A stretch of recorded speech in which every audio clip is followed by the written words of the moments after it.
In the case of the Conservative government, a party once trusted on this issue, it's been a story not only of passivity, but of blindness and betrayal. Blindness to the consequences and a betrayal of the British people. 26 years have passed since Blair's election in 97, years equally split now between Labour and Tory, with 13 years each. And those 26 years have wrought upon this island the greatest act of national harm in our story. And the evidence is all around us.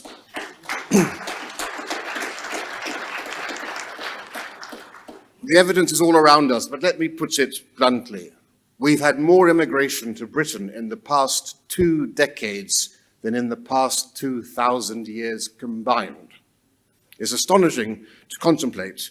No country, no society, and no people can sustain such rapid and dramatic demographic change. And of course, all this happened without anyone's consent. The British people were never given a vote on mass immigration, even though it's the single most significant event to have ever affected, or dare I say, afflicted this island. It's incalculably more profound than Brexit and the EU, and yet for a quarter of a century, our elected leaders have allowed it to continue, all but unfettered, having been voted in to do just the opposite.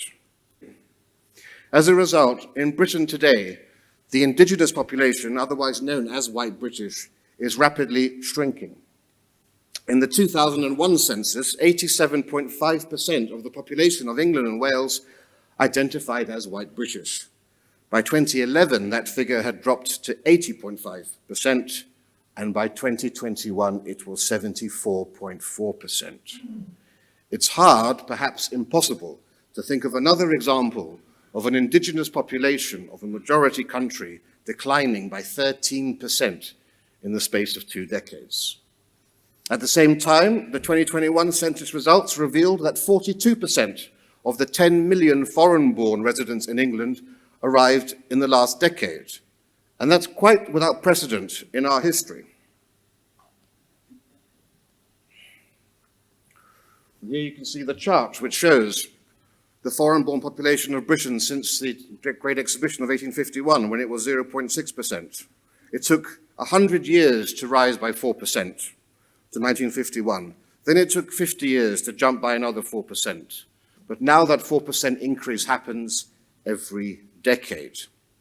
Perhaps more startlingly, in 2005, white British accounted for 75% of births in England and Wales. By 2019, that had slipped to 58%. In 2010, David Coleman, who is a distinguished professor of demography at the University of Oxford, predicted that white British would be a minority in the UK by 2066. That prediction was based upon migration figures which were half of those we are now experiencing. Now, of course, some will ask, why does this matter? Why are you raising all of this? As if this profound demographic, societal, and cultural shift is of no consequence. It does matter, and it matters on the most deep level. You no doubt have already heard, so I won't go into it, the very sound practical, economic, and political reasons why this matters: housing, school places, GP appointments, NHS waiting lists, benefits, etc. But just as important, and perhaps more so, is the impact this has on our culture and the cohesion of our communities and wider British society. Because at what point does Britain stop being Britain? What is the tipping point? If only 30% of the population of these islands is white British, will it still be Britain? How can the integration and assimilation of huge immigrant populations be achieved when the indigenous population is itself an ethnic minority? What will the dominant culture be for television, popular music, film, comedy, sport, the things that traditionally bind a nation and its peoples together?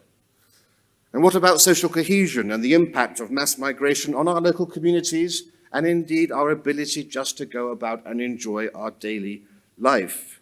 Because we already know that superdiversity, which is the term given to in cities and elsewhere where you have a hugely diverse population, superdiversity leads to populations living segregated lives with no contact with each other, parallel lives rarely engaging with anyone other than people that they know.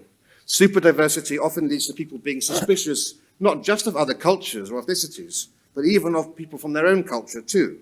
And a walk through the East End of London will show you that diversity in action. For example, just imagine 2 or 3 old ladies at a bus stop. We know that if they are of different cultural backgrounds, it's far less likely that they will start up a random conversation than if they were all from the same cultural background. In these and similar ways, our communities are becoming less cohesive.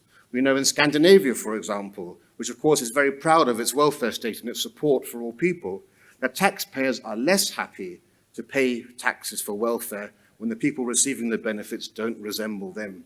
It's human nature. The cultural divide, of course, is already well underway in this country. As Lord Tebbit has said, we have imported far too many immigrants who have come here not to live in our society, but to replicate here the society of their homelands. Well, the level of immigration that we eventually decide to agree on is for the British people to decide, not for me. But in deciding what level of immigration is appropriate for the future, perhaps the research of Professor Coleman might again offer useful guidance. Coleman offered 3 examples of how different immigration levels would affect the nation.